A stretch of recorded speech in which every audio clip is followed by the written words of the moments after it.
Welcome to the Tech Egg. Don't get scrambled. Enjoy the video. In this video, I will show how to use mint in cooking only way. Chop leaves finely and add at the end to preserve brightness. Start with fresh mint, rinse gently, and remove tough stems. Use leaves whole for garnishes and torn or chiffonade for salads and sauces.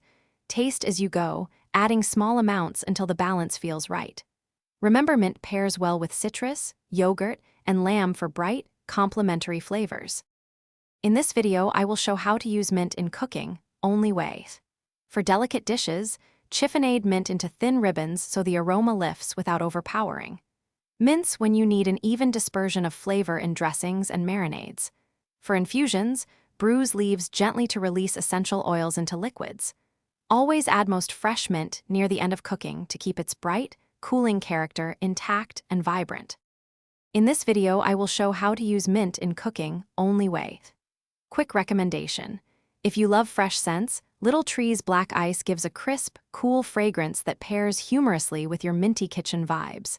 It helps keep your car smelling as fresh as your herbs. If you want one, check the description for the link and other deals, and thanks for supporting the channel. Now let's get back to the video. In this video, I will show how to use mint in cooking only way. Mint loves citrus and brings lively contrast to salads, dressings, and desserts.